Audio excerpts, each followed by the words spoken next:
Yo, Cam, you got your darkest hour hoodie on? It's a little Wait, chilly in the house. It's going on 80 degrees outside, but it's nice and cool in the house, so I gotta wear something. but you looking good. Hold on, where is Thanks, this? man. What's happening? Just living the dream, man. Doing data analysis in the background and talking to you. Cheers, dude. It's 5 o'clock somewhere. Cheers. Hell yeah. So here we Got go. water. I'll have a beer of nondescript nature that is not sponsoring this said podcast, Sounds good. and you can have some water. So we have another special intro to the Ramblepack podcast. We sat down with one of the previous. We sat down with the bassist of Darkest Hour, Aaron Deal, and now we're speaking to the riffmaster himself, the metal master, Mike Schleibaum. How's it going? How's it going, man? I would prefer to be Aaron Deal's brother than his master, but I There am you go. here. I will tame rips, but not people. But yes, I Fair am enough. here.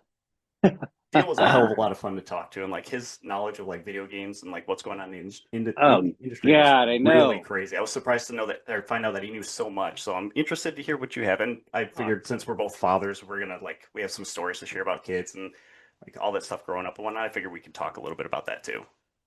yeah, I mean, obviously, it's pretty hard to rival the dude's knowledge of all things Hello Kitty and or current pop culture. But my own unique video game story to tell, and also the band has had a long history of video game partnership. Actually, even before Deal joined. So, I know what you're even getting when at. it was wild, like I was thinking of video game things before this interview because like I'm not actually a really a video gamer at all. But Mhm. as I was thinking about it, I was like, no, can't say that. Like listen to all these think of all these ways that video games have connected with you your whole life. So I'm definitely like not of the tribe here, but But also you still play games. my knowledge is very limited. You know what No, I mean? that's all good. You still play games. I know you shared a little bit with me a year ago when you were in Boston at God, I can't remember the name of the venue, but it just snowed. You guys showed up. We were there for the meet and greet. We Oh talked a yeah, little that's bit. right. You're talking about a couple of the games that you guys play. Hell, I think it was during COVID too. Somebody was posted something about you guys playing with the Switches while you were having some downtime.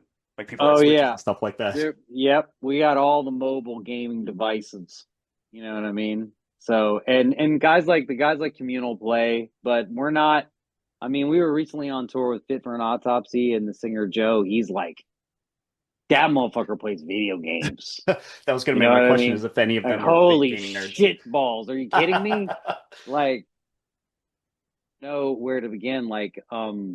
He had a whole little setup he would set up, like computer and everything and Hmm. mouse and the whole thing. And, Hell yeah. um, you know, uh, there are some people who are super, I mean, even like our longtime tour manager, merch bro, Tito, who's been with us forever.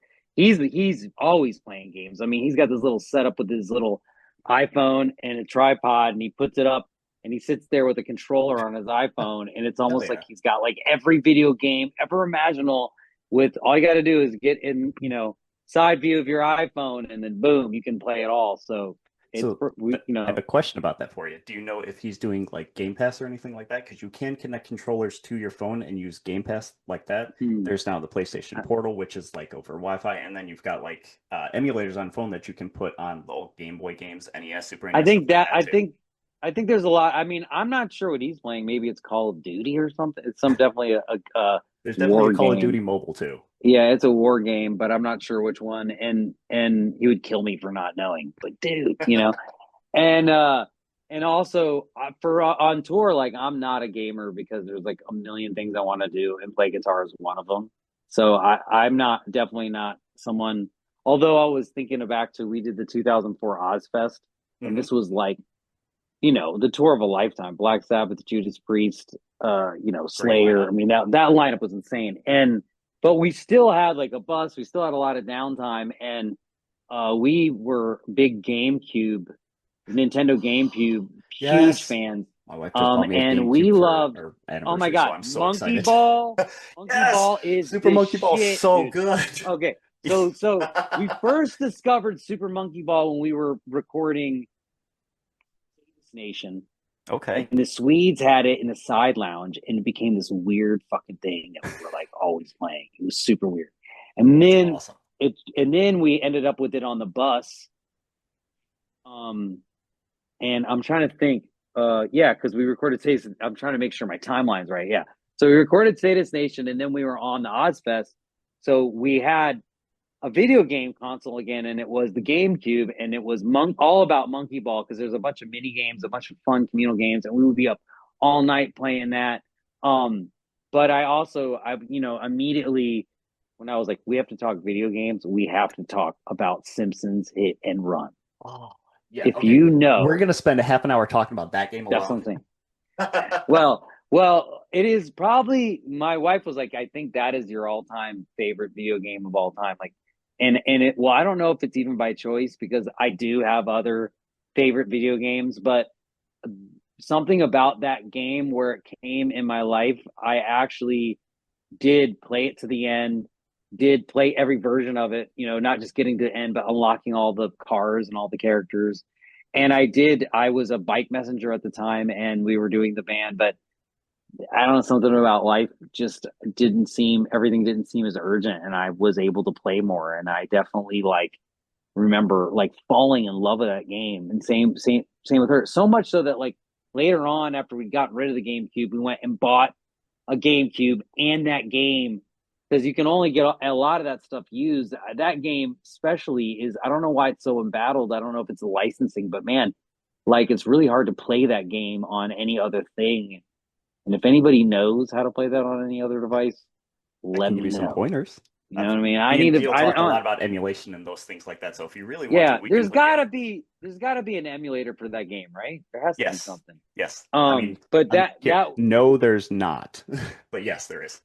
Well, I don't know about the legalities of video gaming, so I probably could step into a lot of hot water here. But No, no, no. I'm You're just good. saying, It's just it's it's wild that emulators you are a can't. gray area.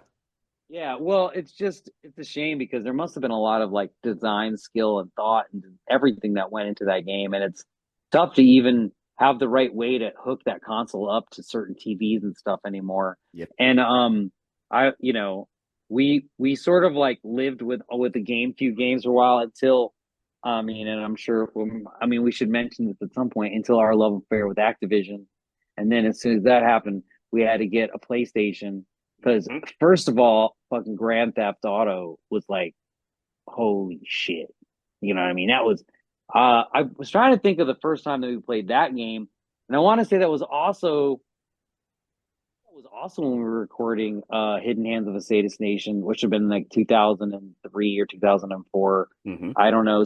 Sure somebody could fact check that, but I think I remember around that time what was so revolutionary about the game was that like you could just kind of do whatever you wanted in it. Like we had never really seen something like that. Like it was crazy what you could just live on it. You know Mhm. what I mean? It was like I don't know, we had never even thought of that. And the roommate we were staying in a one bedroom apartment in this place called Mastugat, Gothenburg. And we had to walk to get to the studio because the studio was in the downtown area. And then every Mhm. time we would get home, we would end up running into our roommate, and our roommate had a roommate because they were all cheap.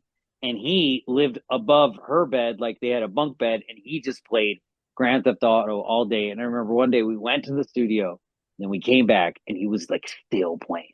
Oh And my I was like, god. "Whoa!" It's like you live in the video. He's hardcore. But and then of course the Guitar Hero saga. You know what I Yes. mean? I want to jump into that, but I'm gonna like take one huge step backwards. And we jumped into it. We know people have heard me gush about Dark Hour and my love affair for the band and just how much you guys like the music has meant to me, just like the words, the music throughout the years and everything from beginning until now. It's just had like the the vocals. John is like a master when it comes to that, which is why when you guys did the lyric sheets for everyone on the Patreon, I chose Demons because that song actually stuck with me for a long time, and that's what I always go back to. Um, so reaching out for this is like serendipity to be able to talk to you guys about video games and whatnot. Well, I love when anyone loves the lyrics, dude.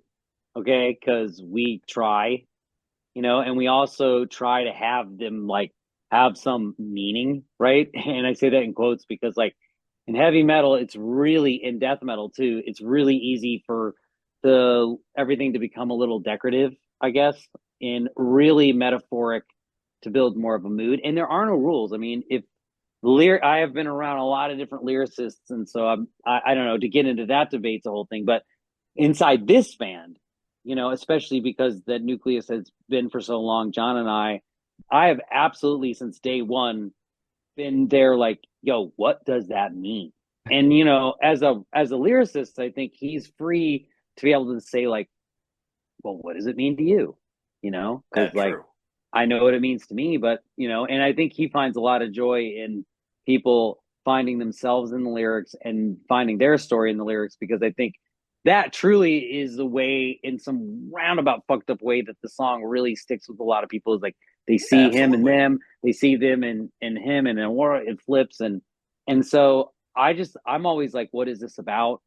He's always like, well, what do you think it's about? But I think in the general, as long as it fits with the theme that we feel, it's like it kind of gets moving. And when people say that they pay attention and they like the band for that, it always feels nice because like we work on the drumming with fuck guitar solos, all the shit really hard, but like working on the poetry of the lyrics against the cadence of the vocals, Hmm. against the sound of the band, and trying to make that all work together is really like um you know uh the hardest part, I think, collectively.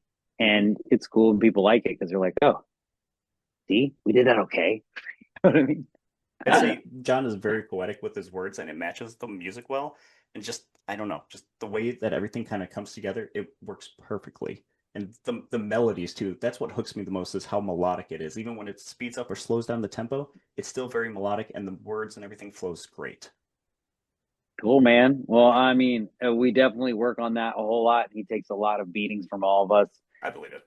to like we're like, ah, and then sometimes like that's amazing. And I mean, I feel for him because it's a hard thing to do good. And I mean, I've watched him come into his own over the past. It's crazy to say this, 30 years that 30 we've been a years. band. Yeah. And yeah, I mean, now it's pretty awesome because now it's not even like when it's go time, when it's time to write, he's like, no, he like takes uh any kind of input from me like really openly, and then we'll ingest what he likes and then like fight back vehemently what he doesn't. And I love that it's just like go time and there's no barriers because we've done it for so long. And it's Mhm. really, really crazy too how many times he just goes, okay, here's my idea. And you're just sitting there like pressing the space bar after he's done singing, going like, I think we just like recorded it, dude. You know what I mean? Like, Yeah. fuck, like, all right, done. But Nice. yeah, dude, it's a joy.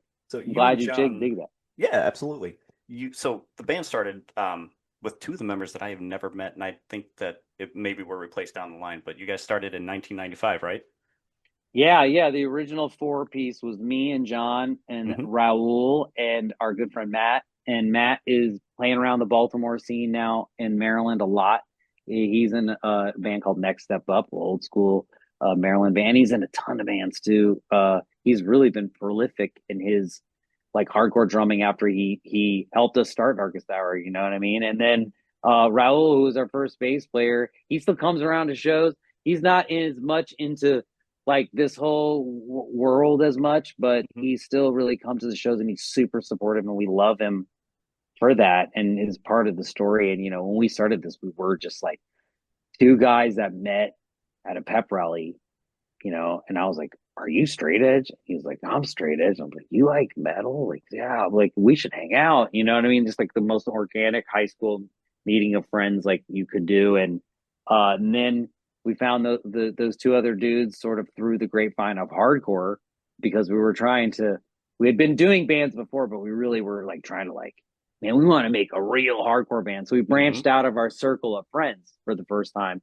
And then it was great because they were both older and sort of knew about the real hardcore scene as we were discovering it.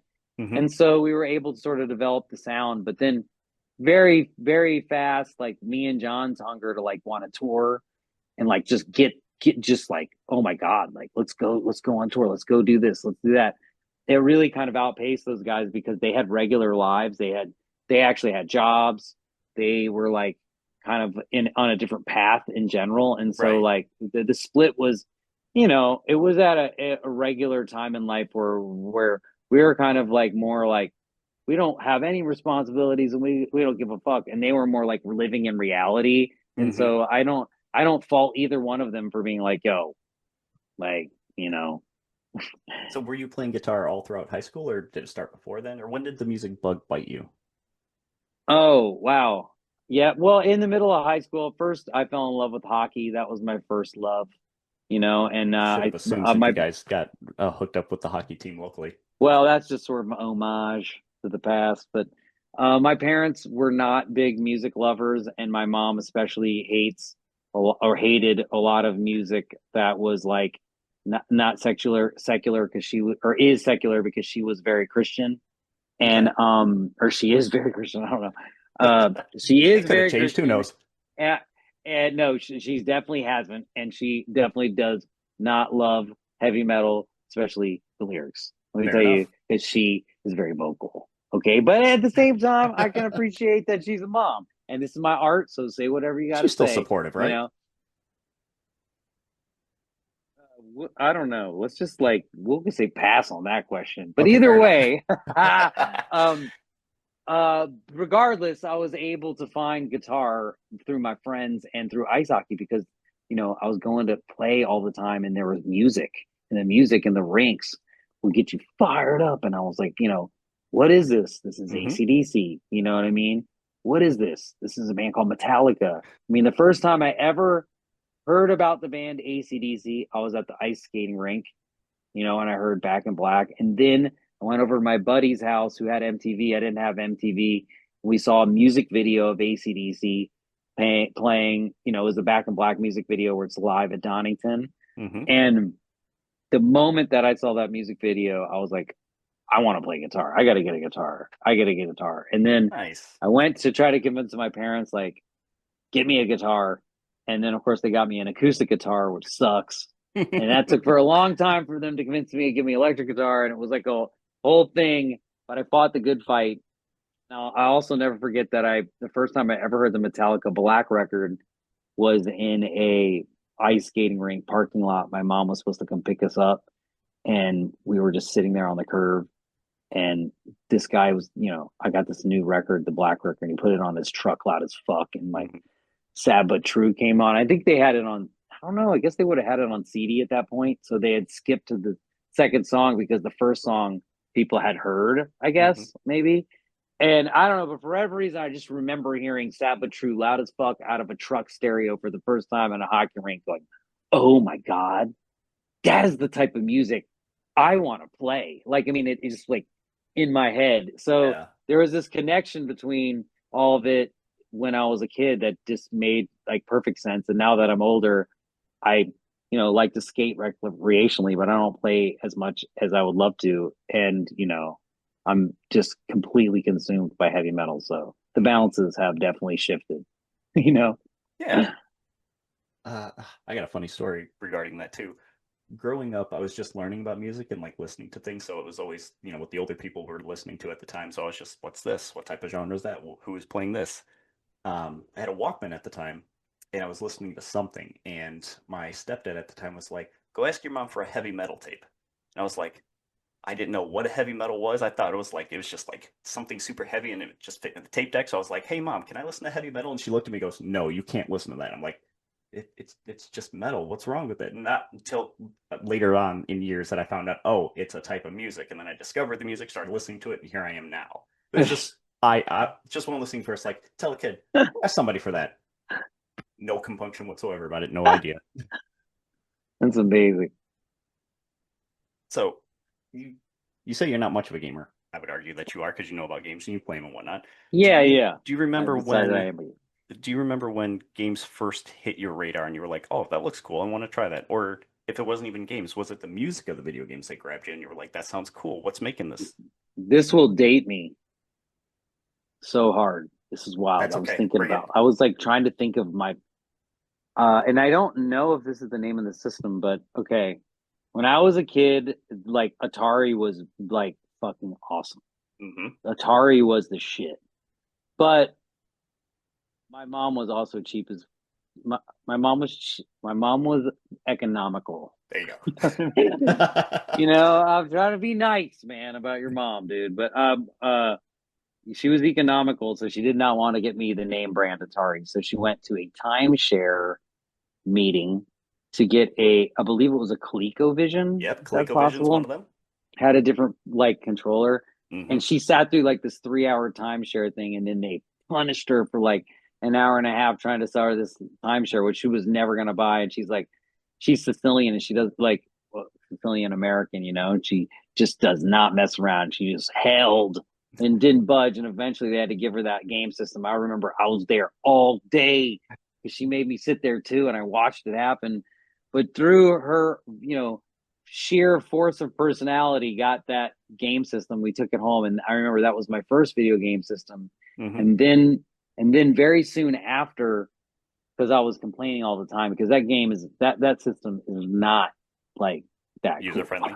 Anyway, I was complaining, and I think she felt I think they did feel the pressure to get me into computing, like because computers were becoming a thing. So Yes, I yes. got a Commodore 64 after that, Heck and I yeah. had video games on like floppy disks at that point. And I remember having like a little, almost shoebox size full thing of different floppy disks of different games that you would like have to load into the machine, you Hmm. know, and the games were all more strategy based games on your computer, you know, like I Yep. mean on your keyboard. There wasn't Yeah. really a controller, so I had played the Commodore 64 for a long time before, you know, everybody started getting Nintendos, and we were like, whoa.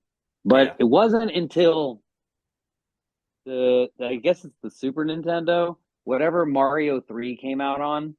Is that Super Nintendo? Ooh, Super Mario 3 with the yellow box art. Yeah. I took down the picture I had on my wall actually of that. That Was was that the original Super Nintendo? NES. Super Mario World was the Super NES. Oh, really? Okay, so I Yeah, think what happened was that was at the tail after. end. So I guess I did eventually have a Nintendo because I remember, uh, well, stealing my friend's Nintendo Power magazine because, like, dude, that was the shit. Like, once you had Nintendo Power, you had all this fucking shit All the knowledge, man. It knowledge of was the games, man. wild. And so I remember stealing a Nintendo Power magazine to be able to beat Nintendo Power 3 or the Mario Brothers 3, which to this day I still use to impress my daughter with all the things I can still remember in Mario 3. But that game was like the only game I think I ever got like that on this system, you Hmm. know? And it was soon after, you know, beating that game and sort of like having, I guess now having a Nintendo in the house, that I discovered guitar. And so then at that point, from basically there until the Nintendo GameCube, I was like out of gaming and into guitaring. You know what I mean? Fair. So here's where I tell you in 2 days that the Switch 2 is coming out. Any interest in that? Oh man, the Switch 2. Well, Yep. I don't, I try not to, at this point, I try not to carry around too many. I mean, guess Probably my have to daughter, travel light. well, I was thinking like my daughter might want to get up on that too. I can get the one that she's got. But like um we sort of have a family one, but you know, I again like it's not something that I would travel with, so it'd be more something like if the family wanted to up the gaming system situation. But again, currently I'm just like in guitar. I'm still like in love with that game, so I'm still doing that all the time. That's fair. So it's safe to say your wife and your daughter are into games too? Oh shit, she plays the iPhone. My wife plays the iPhone games like nonstop. Like I My don't wife know too. how anyone can. I don't really know how they're. I was trying to think of is there an iPhone game that I actually like. And then my daughter plays all sorts of games. You know, she's definitely. been through even phases of gaming, like, oh my God, like Minecraft in itself is just insane. All the kids are The super into that, world, and that's been just the the same world, thing for or the last just, 10 years.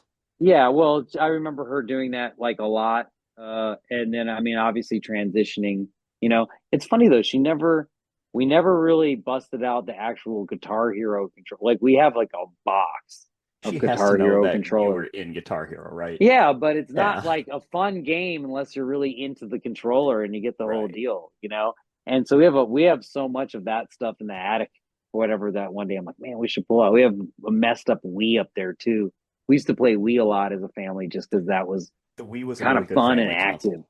you know. Yep. But the question was actually so Just about the family being into games too. yeah, we game, man. Same here. Like, I'm sure, I believe, again, going back to when we last talked at the concert, my daughter is just a little bit younger than yours. She's turning 8 this year. She's super into gaming. She loves Minecraft. I'm teaching her about setting up servers and whatnot so she can play with her friends and do all that stuff on Minecraft. Um, she knows that I'm having this interview and she knows that you guys are part of Guitar Hero. She loves watching me play that stuff. I Oh, stink playing cool. regular guitar, but I'm great at Guitar Hero. So she Russian. loves just watching that. Yeah. And she's like, "Can I try?" And then she's just like, "Can't do it," and gets tired after the first minute. So it's like we're all gamers here too. It's interesting the Man, things that us as like fathers and husbands are able to share with our family too. Like we bring into the fold and like, "Hey, here's what I did. Here's what I've done. Are you interested in it? Let me show you this." and then most of the time they're like, nah, that's kind of boring, That Dad. too. But then but That too. then but then later on when one of their friends thinks it's cool, then it Uh-huh. was funny. I was thinking about the experience of like of playing Guitar Hero and like when it's like your own song and you're like messing it up because like, dude, I can't play Guitar Hero. I can maybe arguable if I can play the songs right, but I playing Guitar Hero version of Demons is hard for me that like when I'm playing it and like the crowd starts to like boo and I start to do bad, it's really fucked up because it feels real. You know Mm-hmm. what I You mean? start getting in your own Like head. you're like, oh my God. But when that game came out, we had like really epic party at my house. I still have like this was I don't know. I guess it was I might have had a sidekick at the time, the little flip thing, because Yeah. it was before we were taking a lot of digital pictures. I know because I have an actual photo album of this party that we Mm-hmm. had at my house. We invited everybody I knew over to play the Guitar Hero game when it came out, and it was just like the most epic, fun party. It was the only adult party I've ever had in my life that was like centered around everybody coming and playing a video game and Yeah. getting drunk while they did it. And you know, it was epic. Oh my God. It was kind of like imagine doing an online gaming experience, except for that everybody comes over to your house and you do it together. Yeah, That's what it was that's a like. perfect analogy. It's like doing a raid with a handful of your closest friends and actually succeeding when it was tough. Yeah. Yeah. Yeah. So, if you don't mind me asking, how did the deal with Activision and putting the song, well, actually, a couple of the songs actually onto Guitar Hero come about? Man, it was the most weird thing ever because it kind of just goes to show you, first of all, that like when you're inside of this a story of whatever story it is, it's really hard to really see the major turning points. But uh, basically, Victory Records owned the publishing, still owns the publishing of any Darkest Hour record that was released, and so that was very painful for us to swallow for a long time. But one of the things that they did right was they were very active in like sort of like pushing around these titles to people all over California, all over everywhere in the industry, right? And Hmm. they were pushing them around the with the idea that like, hey, check out these songs you can have for like nothing, if because these bands will be paid in publicity or whatever, right? Right.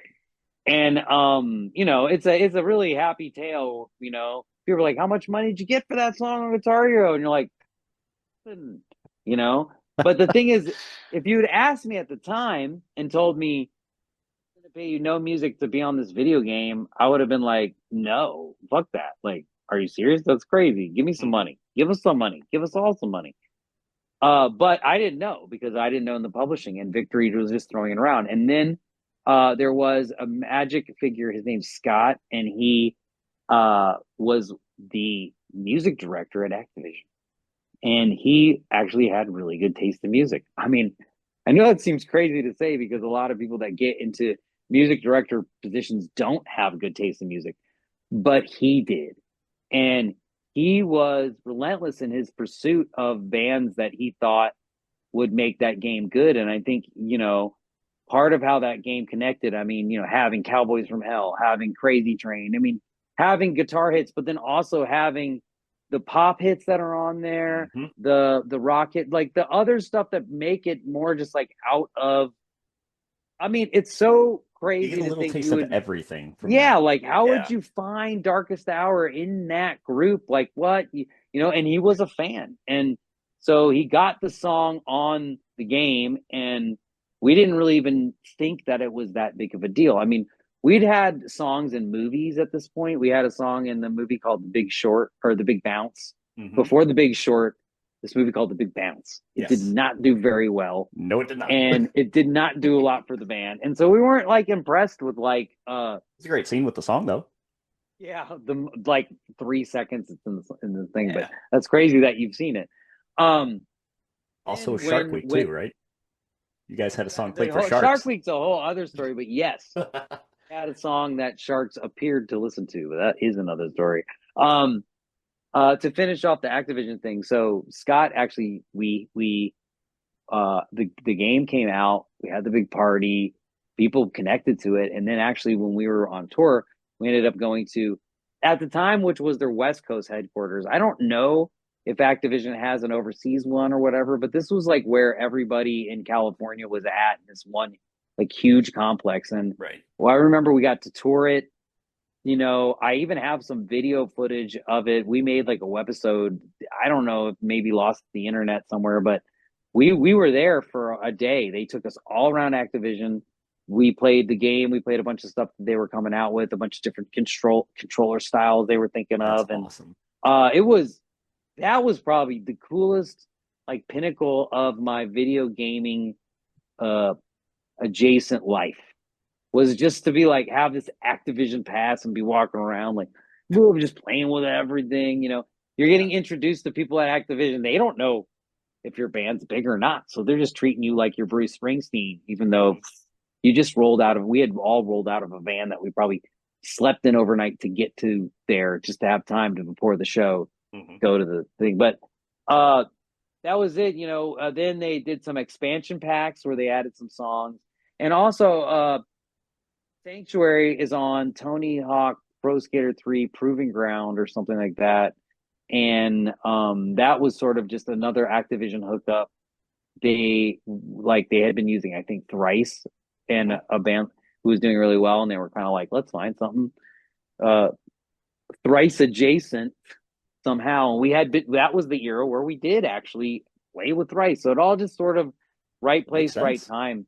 And I'm not sure if Scott moved on from that position at Activision, but like definitely the Guitar Hero rock band video game age came to it, coalesced it at a head somehow, and it's not obviously not a thing that everybody does a ton, and so we no longer have any other songs on games. Like they came out with the expansion pack later on, maybe something you can play on your iPhone that had the song The Tides on it, I think.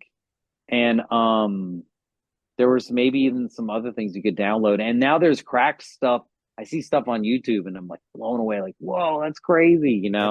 So it's I really can't gone into the remember the next. name of the new one, but like they don't make Guitar Hero on Rock Band anymore. Like Rock Band will do song packs like you were mentioning, but now we got people who will take songs and recreate Guitar Hero things for some program that emulates it basically on the computer. So you can just get made songs by people or people make the songs and you just play whatever you want.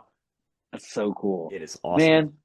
Man, the power of like people like to be able to take the video game code and like grow it, develop it like outside of its original, invention is just kind of mind blowing. And to think what could happen if you let the consciousness get good at evolving from these ideas. What It's happens when you crazy. get a lot of You know? creatives together? That's how you guys make music. Yeah, well, yeah. Or sometimes, you have to have the right amount of creatives because one Yes, times too too many many will cooks in the get you back kitchen. to zero. Yes. So, along the lines of games and music and how things have changed along the times, since you've had, let's say, a toe into the gaming industry with music, um, do you want to get back into the industry in a similar fashion, where there are a handful of musicians now that are changing genres from doing music and focusing kind of on gaming? Where Riley McShane, who was in Legion before, he's moved on to doing vocal work for Leon Kennedy in Dying Light, and he's doing a couple different voices for other video games. There's a handful of metal vocalists that are doing that, and some of them have even started like helping out the composers doing music as well. Have you given any thought to doing any of that? I mean, I've actually had a relatively decent amount of success like composing for some television, some film. You mentioned the Shark Week show that had I think it's called The Bride of Jaws, or yeah, something. I think it's called The Bride of Jaws. That has the scene where they use heavy metal to attract sharks to a ship. And I composed all the music for that show, and they were like, "Man, we need a heavy metal song for this clip." I'm like, "I've got a heavy metal band," and I snuck that in there. And there's also some true crime stuff I did, and done a bunch of that, having recorded bands, having produced some bands, having done some video game work. I'm here to say, like, personally as an artist, I've kind of chosen to like focus now where I'm at in my life on the band, on making albums here, on doing the Patreon that we talked about a second ago. And I mean, outside of the band, I've just doubled down. I have had other bands that, I have another band that was on Equal Vision called Be Well, and I have a I band forgot from to the mention that. 90s, a band from the 90s called Battery that's going to reunite and do a bunch of fun That's right. hardcore festivals this You summer. were posting about that So shit. I meant to bring that up Yep. too. Damn it. And so I mean there's a lot of music, and I am a dad, as you mentioned, so I'm trying to have time to end. I think my favorite skill to push back on is like I love the inner communication between a creative band. And so I really like producing. I mean, I like engineering as well, but I love the act of producing, which is in itself is it's like its own specific thing.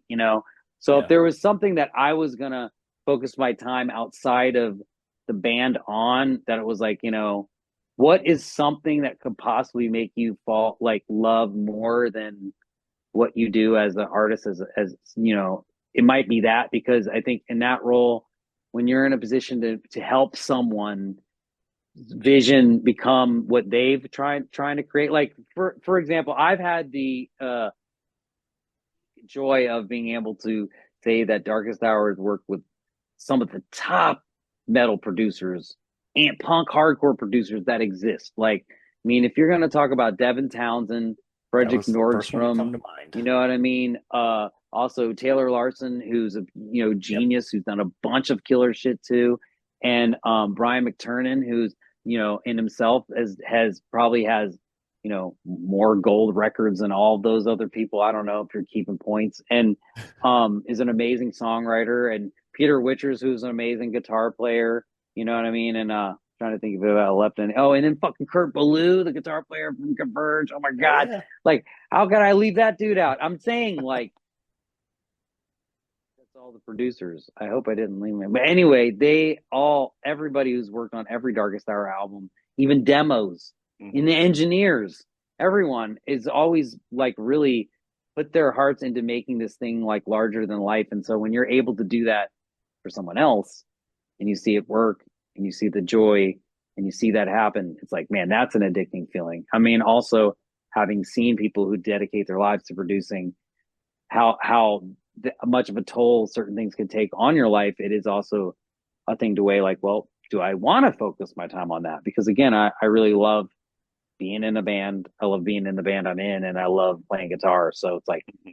those are the things I want to do. And with the little time I have left, whenever I'm gone, I'm gone. I'm going to play now. You know what I mean? Yeah. Do you have any aspirations or near future things that you want to work on? Maybe produce or compose or anything in your mind?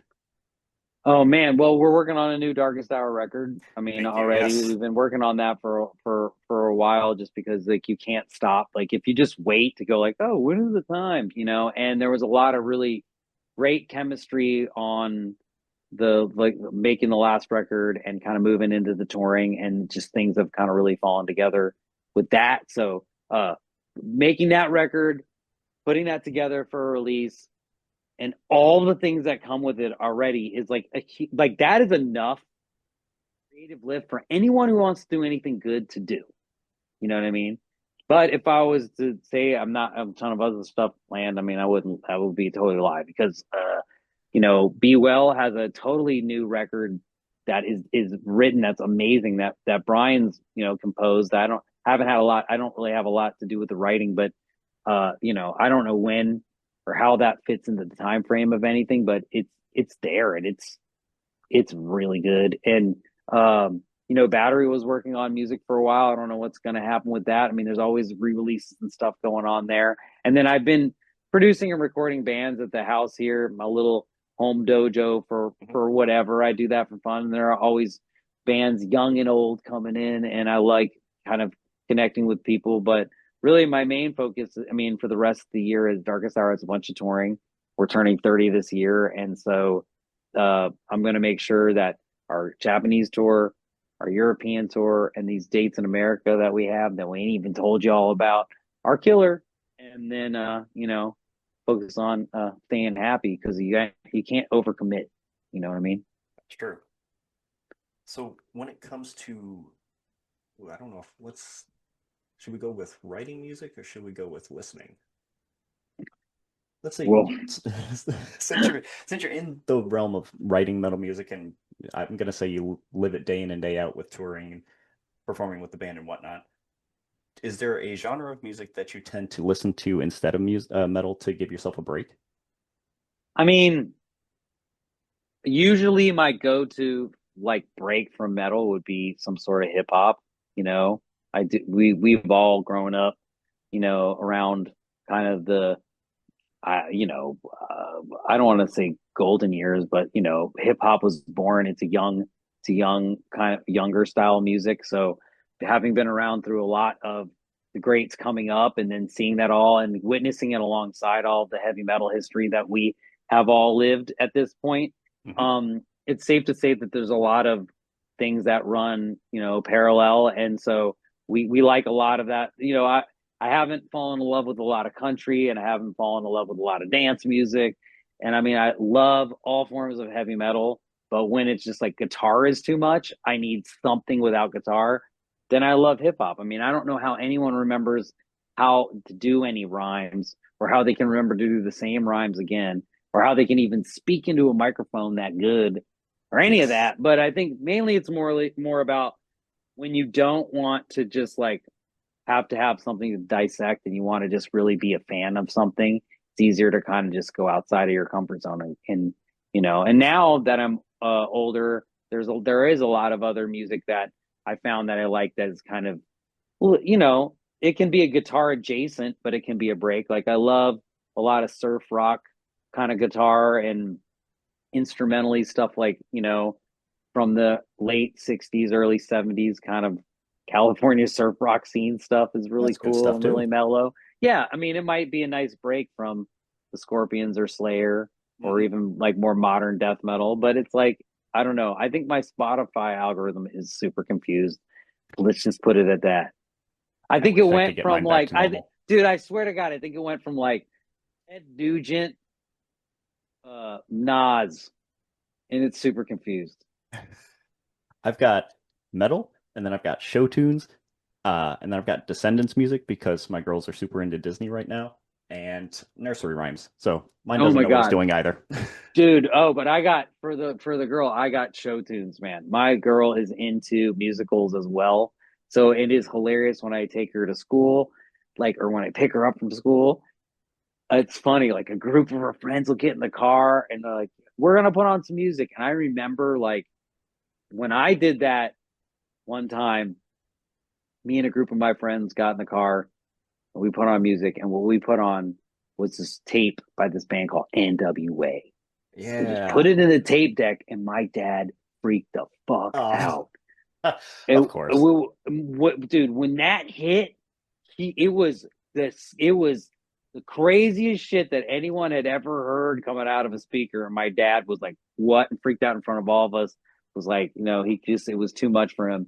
And so it's so funny. I always remember that moment. My daughter gets in the car, she hooks up the Bluetooth, and boom, it's just like show tunes, something from the '60s. That's from like the Bonnie and Clyde soundtrack, and you're like, Hmm. what?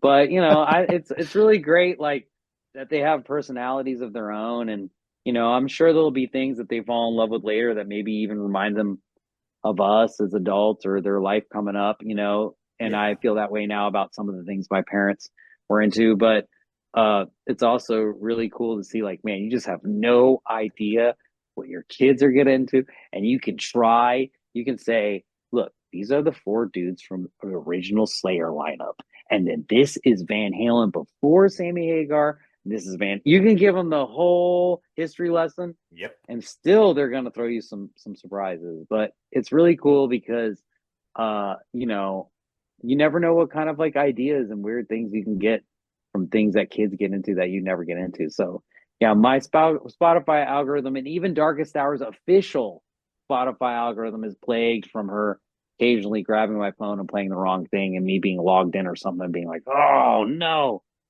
somebody might see that Darkest Hour just listened to Hamilton. God, you know what I mean? You just say you're looking for inspiration. It's fine. These are the heavy metal dad that can happen to you. Your phone is accidentally logged into the Darkest Hour Spotify artist, and your daughter borrows it to listen to three Hamilton rap battles over and over again to learn the lyrics. You get the phone back, and you're like, what just happened? And you're trying to delete the play history of the official Darkest Hour. That's my life. No, that's awesome. Fuck. I had a question too and I just lost it. Damn Oh it. no, I No, blanked you out. it Well, happens. Um, let's see if I can come back around to it. we'll drink while you're doing it. Um, hmm. As I know with my daughters and showing them things that I've grown up with and things that I'm like or I like or interested in, like they like to sit down and watch me play games, or they'll have a ton of questions regarding it, like who's this, what's going on, what are you doing, do you know what's going on, or if it's something I played before, I'll give them like a little tips and tricks, or like that there's the secret here if you do this kind of thing, because they like to go back and play it themselves and experiment and like see what all old games were about besides playing around with the new stuff. Um, I imagine, and I like this idea of like I'm instilling in them something of me that they're going to carry forward, and like they're going to hold on to that as they grow up. And it's like, oh yeah, my dad did this. I'm going to sit down and do this myself, or do it with my kids. Is there anything you're hoping or that you can see going on with your daughter right now? Like you're passing along something that she's not picking up on? It's funny, like you were talking about that, and it's like, man, like I wish I could like explain. Every time I try to explain the video game shit to my daughter, she picks it up real fast. And I remember, like, I don't have any stories of me like being like, let me show you how this works. But I have this story of her showing me how to do the Harry Potter Lego game on, like, I don't, maybe is it Switch? I don't know, with the platform we were playing it on. But man, like I could not. There are so many buttons now on these. Yep. It's insane.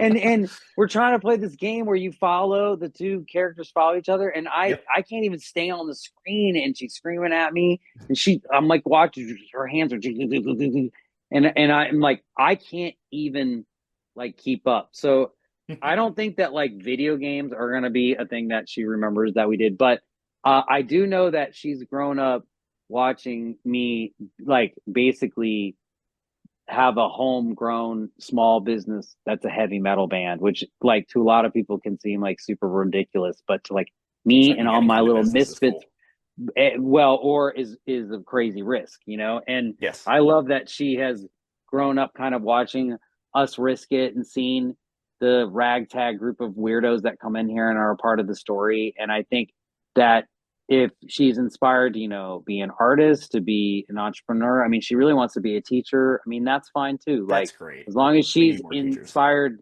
to do like what she wants to do, even if it's as crazy as make up a death metal band with your friends in high school and do it until the wheels fall off. You know what I mean?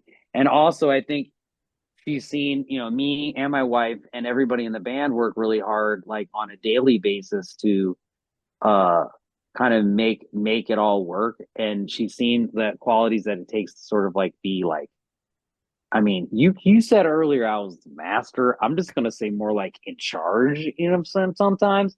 So my wife is really in charge of a lot of things at her job, and occasionally like I'm thrust into position, de facto position of having to be like slightly in charge of five people who are all supposed to be in charge. So Hmm. I think that she's picked up some, you know, like kind of leadership skills. She likes to be in charge, and she is she's really interested in the backstage workings of the theater, and I can see her being, a really authoritative, hopefully friendly, possible leadership role type situation back there. But more than anything, I just want her to be, inspired to, follow whatever she loves. Even if to me it seems like, well, why would you want to do that or whatever? Like I Hmm. would always just encourage her because again, like dedicating your life to metalcore definitely has come with some bumps, and there are times when you have to like check yourself and be like, do I why am I doing this? And as long Hmm. as you're doing it like for the right reasons, you can wake up early every day trying to enjoy life instead of trying to sleep in to avoid it. Hmm. Damn, I just that was really great, and it gave me something to think of. And of course, I've lost it because I was just like enraptured with the words. I'm Yeah. just like, that's great. Okay, it came back around now. I got it. I got there. So you have a daughter, one. I now have two. Obviously, you weren't a dad beforehand. So how has going from, I don't know, let's say with me, it was going from moving states from Michigan to Massachusetts to be with my wife after like doing online dating for so long, getting to know each other because we met through mutual friends. And I came out here, we got married after 2 years and still together 10, 11 years later. Um, but in doing so, there was always that trepidation and fear about becoming a dad later on because we had multiple talks about this. We knew what we were wanting to do and what our end goal was. But when it came to being a dad, I mean, honestly, first, my dad wasn't there. He wasn't around when I was growing up. So I'm like, my fear was like, I don't know what I'm doing. I don't know how to step into this. I don't know what it means to be a dad. Am I going to do this wrong? Am I going to do it right? What's the right thing? But I know that it's completely changed now from when we were growing up too, where like the father figure was the one who was outside the house doing the work, the mother figure was looked at as the one who stayed at the house, did the work, and things have changed now, which is awesome. You see a lot of females in higher up positions, like my boss in my job. There's three of them that are above me that are all women. I think that's amazing that uh, there's a lot of forward momentum with this thing or with these things. Was there any fear along those lines or any kind of trepidation when you were becoming a dad too that you're like, fuck, now I'm a dad, I got to figure this out? Well, yeah. But I would say like stepping back, like I had a good dad, he is no longer with us, but he Sorry did to his hear that. best. He had like his struggles too, but he did his best, and he was part of a team with my mom. They stayed together the entire time that he was alive, and even though that maybe was a struggle at times, they still did it, and they were still like there when I was growing up, and I really think they helped give me a solid footing to be able to come really confident and immediately want to just like fly the coop, get out of there and just like see the world type Mhm. vibe. But like I think the main thing when I was, I knew that I would always like to be a dad, but I think I was always focused on being a musician that toured. And so being worried that if you were going to be able to handle like the lifestyle switch that would become from trying to do this full time to trying to do this full time with a kid and a marriage or whatever, that's the scary thing. And I think at some point when you're risking everything and trying really hard as a musician, like you're doing it for so long, the logical thing becomes like, man, you should like you should try something else because this is crazy, but like you can't just be all about this forever. So I think at some point, even though I was worried about the way that it would affect, whatever my musical career was trajectory wise, I didn't matter because me and my wife had such a strong relationship, had been together forever, and it really made sense we wanted to have a kid together. So we, in the best possible timing and the best possible way, we decided to start trying to have a kid and then had one. It wasn't a surprise and it wasn't something that took an ultra long time to happen or anything. So we didn't have a story of really like struggle there, but Right.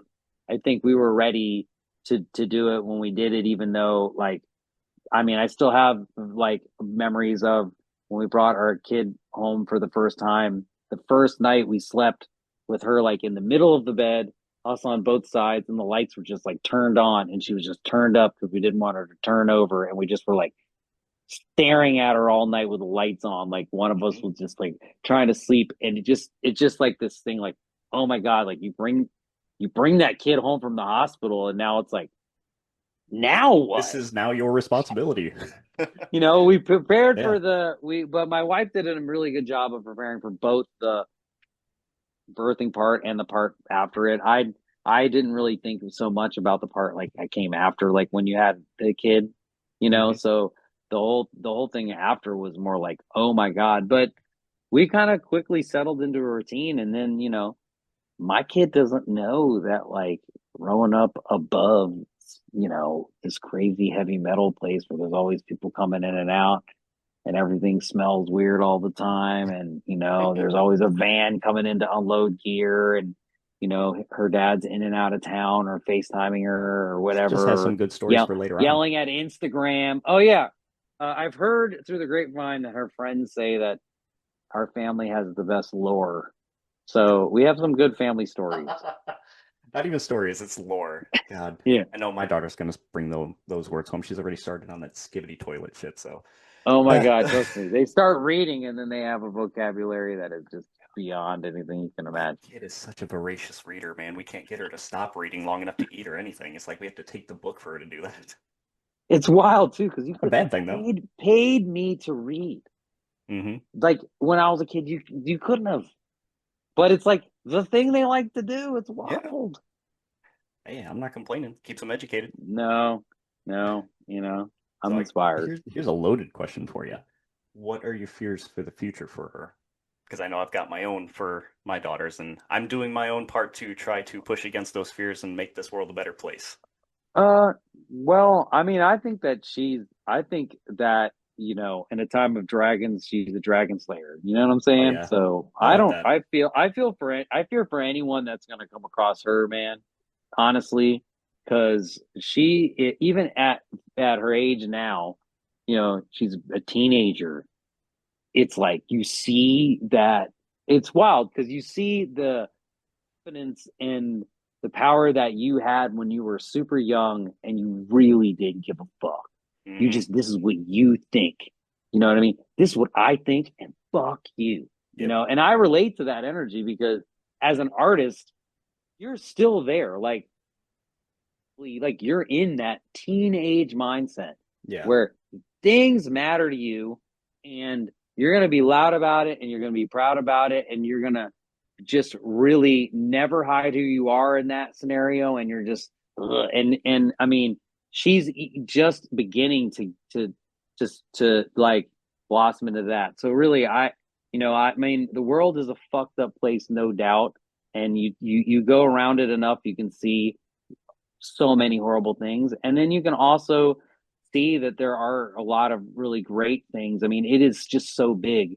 So I hope that she surrounds herself with like people that she has a great time with and that like love and respect her back, and that she can grow friendships with, and they find something they can all share in the same way that I found like hardcore and punk and then heavy metal, and then I found music, and then I found being in the bands. Like I don't know what it is because it's going to be different. It's different for everybody, but I just hope she finds that thing that is the thing that binds her to the life that she loves. Because I found that when I was so young, and then I also found my wife when I was early. Hmm. When I was young, and I was lucky to then have a long life already of building on that foundation. And so I hope she gets that.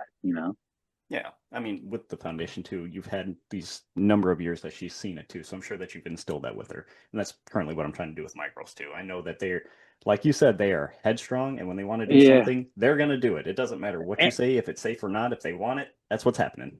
and it's okay to be wrong. You know what I Yes, mean? Like, absolutely. That's a you gotta, problem we have this.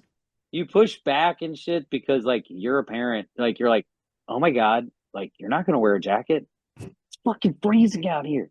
Like, dad, I'm going to wear whatever the hell I want. Shut up. And like, and you're wrong. Like, at this point, like, it's her responsibility. Like, don't police like if she's gonna wear a jacket or not. But in your head, you're still her parent. You're like, are you gonna get cold? Are you gonna get sick? And Mhm. I don't know. You just try.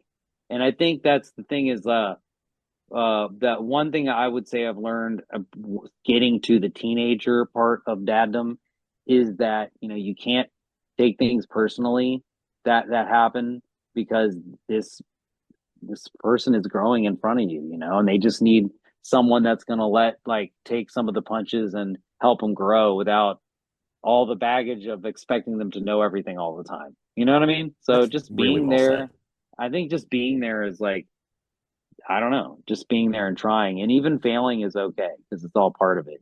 I appreciate that information or the I don't know. I don't know what That's do you want my to call it. I my appreciate that. reflection. That's No, my that's solid only because mine is 8 turning into 13 here in a few years, so I have that to look forward to. So I'm like, Oh yeah. that's See, really good eight's a advice. I good got to age remember that. though. They like love you like at 8, 9, man, and then it like then the independence. Hmm. You can't help it because you've done it. You've built that secure place where it's only natural for them to now want to be an equal Yep. and have a They say and want to be in the spread their wings and find conversation out who they are. and be in the conversation and Yeah, and say and what help they make the think. choices. So then all of a sudden that comes with like now there's a third voice in the room or a fourth voice in the room. You're like, Yep. wait, you guys want to pick what we watch now?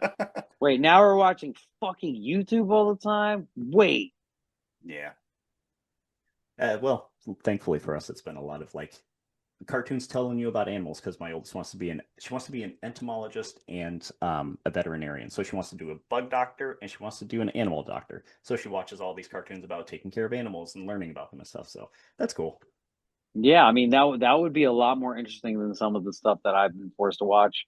But I have learned about how to make certain things with resin, and I have learned how to paint via Bob Ross again on YouTube. And Nice. she's had all sorts of like pretty awesome phases of things where she's like gotten into where we've swooped in and be like, what is I this wish all we about? talked about the painting because I learned to paint through Bob Ross too. So I've done a handful of things through watching Oh, his stuff. cool. Well, it was really simple. Like when I was a kid, I loved Bob Ross, but I could never paint to it because like you turn it on and it's on, and he's like, okay, you've got your easel and your paints, and you're like, wait, no, I don't. Wait, we're gonna paint, and then he starts, and you don't have time, and then even if you have crayons and a piece of paper, and he starts, now we live in the age where you can like Pause, go pause it backwards. Yeah. and rewind it, or you can just like watch the whole thing and then do it. So my daughter started watching it over and over again. She got into Bob Ross, and I was like, well, this is pretty cool. That's One awesome. day we were just sitting there watching it, and it was sort of like the only time I just turned my brain off from like heavy metal bullshit all day. And then I was like, man, we should like paint something to this. So we painted something really shitty to the Bob Ross, and then the next night, same thing. The next night, and then by like the fourth night, my living room's covered with oil paint. My couch is destroyed. Like, but my wife was very supportive because I think she could see like I was just like completely immersed in something for like 2, 3 hours. It was wild. Hmm. And it took over part of the dojo for a while. And it got to the point where my daughter no longer wanted to watch Bob Ross and didn't even want to paint. And then Right. I was doing it by myself. And then all of a sudden I'm like, oh my God, like I think I have what they call a hobby. Is that possible? And then I started like realizing and kind of reading and reaffirming what I thought, which is that like, hobbies are actually really helpful for people that are like, let's just say like past 25. You know what I mean? Hmm. And so everybody should have a hobby, even if you Absolutely. love, no matter what you love. Like, I'm not sure if Eddie Van Halen had a hobby, but maybe it was driving cars super fast, but there was something. you know. Yeah. I mean, and everybody who's super creative, it helps to have one. And so I just started to realize like, oh, I love painting. Like I can be bad at this or I can be good at it, but I love the part of it. I can escape it for a while from playing guitar and go back to it. I've tried to encourage some of my other friends to get into it. You know, I mean, I fell into like I also really when I was a kid loved cartooning. And not like cartoons so much in comic books, but really like cartooning, like drawing different characters and Hmm. coming up with stories. So like after I got into oil painting for a while, I just kind of got into like I want to oil paint characters, and then that got me into watercolors because most cartooning, you know, is watercolors because it's easier to do in that way. And Yeah. so whatever. I mean, in the end, the thing was what happened was there was all these little reflections that made it realize like okay, hobbies are helpful. I have a hobby, fuck it, lean in. Was I started painting. It got to the point where they took over the dojo, so I emptied part of the garage which is full of just like darkest hour backdrops, darkest hour smoke machines, darkest hour lights. Just Hmm. it's crazy all the shit in there. And I pushed some of the stuff out of the way and I started stacking up paintings because I was painting every night. But then every once in a while there would be like a cool one. So I'd like stick it over here. Be like, no, I don't want to put that one in the garage. And maybe I'd lean it up somewhere or something. Hmm. Then after a while, there was like 10 or 15 like ones that I thought were like kind of good, right? But they're not, they're just better than the trash that's in the garage piling up. Hmm. And then we were gonna go on tour and I hadn't seen some of the guys in a while, or maybe a lot of that was during COVID. I can't remember, but there was a moment where everybody came back to the studio and one of the guys was like, man, like you're fucking really good at painting, dude. How'd you get this good? And I was like, oh. And it dawned on me like they only think I'm really good because they're only seeing like these 10, 15 paintings that are good. That's making an album. Like if you make the songs every day, if you make riffs, if you just instead of like getting caught and trying to make the most perfect album, the most perfect thing, if you just make them, and then every once in a while there's something that is that in there that voice is like, that's pretty good. Put that over here. And after a while, you have a collection of those things, and you start looking at that stuff, and it's all good, and you're Hmm. proud of that stuff. Then nobody needs to know about the garage full of bullshit that you created to get there. And It's all a process. it really helped like spawn my thinking again about writing music as like, man, we need to write in drafts. Fuck this shit. Faster. Because we had gotten into this system where everything sounds so good the way we write and compose using computers and shit that we, you know, every song had to be this composed awesome thing. And I started being like, no, like let's make piles of bad paintings and pick out good ones. And then dude, boom. And then it really affected my writing flow and just sort of my workflow. And then I was like, oh, hobbies are cool. Yeah. And that's why I like painting. It's that artistic interpretation as you're developing it. It helps a lot because you're like, I don't know what I'm doing. And then as you keep going, like you were doing with your paintings, you get incrementally better. And then you step back and it's like, oh shit, I can do this now. Yeah, I mean my two gems of takeaway are one, if you're afraid to have a kid, like because you think it might affect your career the wrong way, you might be completely wrong because you know having a kid can also help you focus and help you get directed and help you you know maybe get to a place you didn't even know was possible. Hmm. And then also if you want to excel at anything, maybe it's running or chess playing or playing guitar, you know it's really helpful to have something else that you can learn to fail at so that you can learn how to you know go through the process of rethinking things in a way that might break you out of something that you're stuck in when you're taking it really seriously all the time.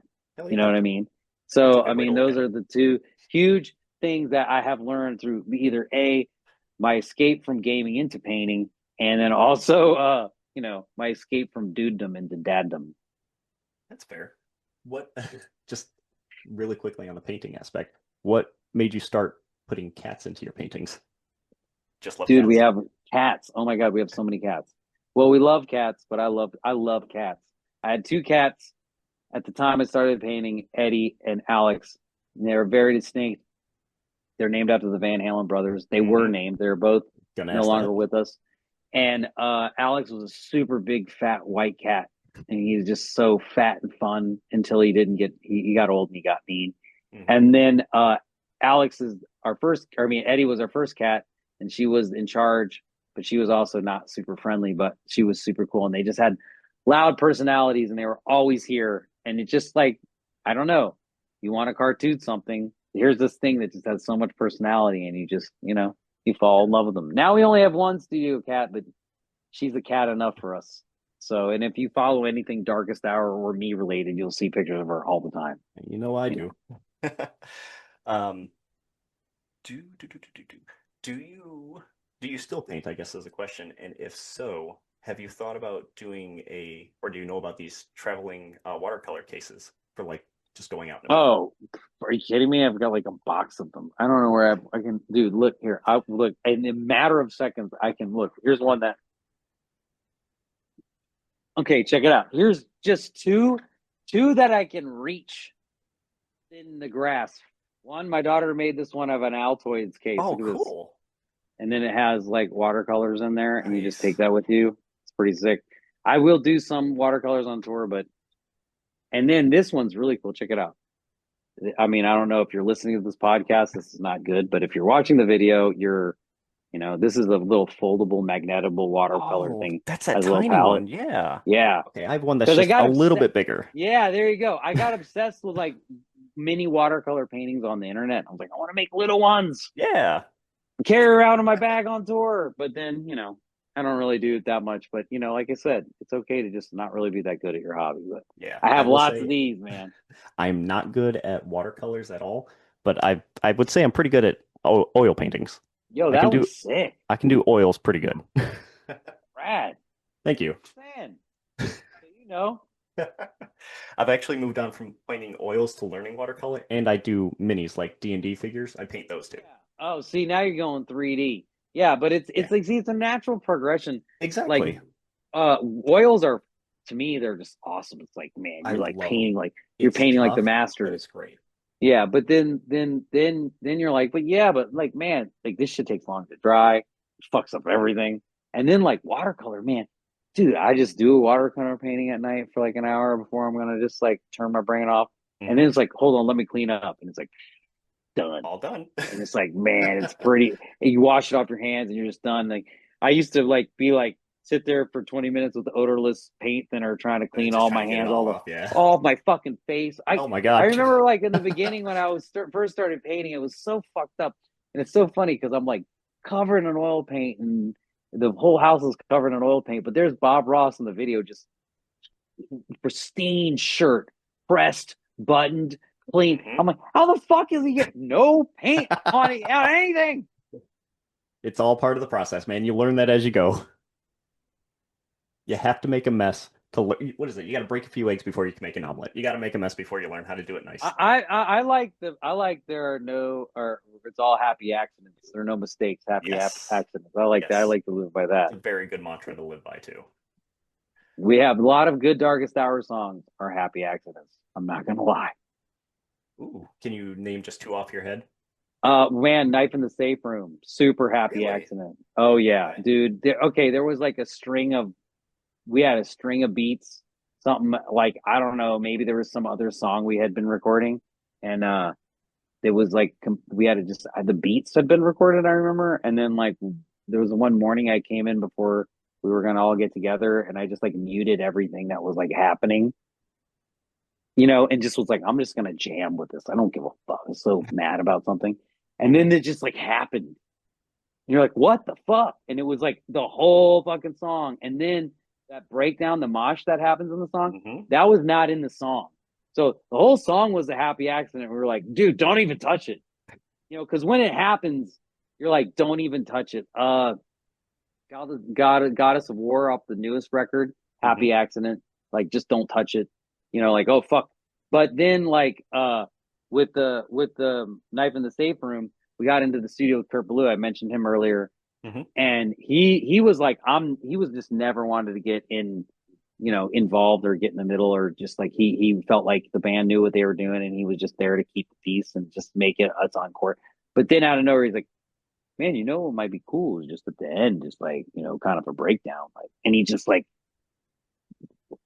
had the idea. I mean, it was like so sick. And we were like, and like that's what I'm talking about, like from a producer, like to just have an idea.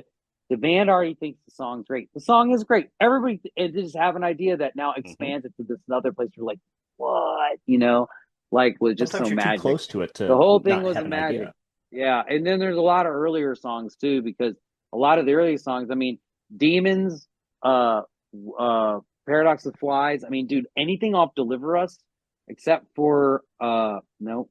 Yeah, basically almost everything off Deliver Us, we did not know how the vocals went before we recorded that record, Wow. which is wild. Yeah, that sounds Like really the crazy. first time that I ever heard a Paradox with Flies, John and Devin recorded that. Like I was not in the room. I didn't have any creative input at all on the vocals on the song, period. It just happened. And we walked in and, we hadn't even really heard John sing like that before or knew that he could sing like that. It was just like, what the fuck just happened? And it was like your band. It was wild. So I love Bob for teaching us a word for that feeling. So now we can know and just define it. Go, yes, that's what it is. Let it go. That's really awesome.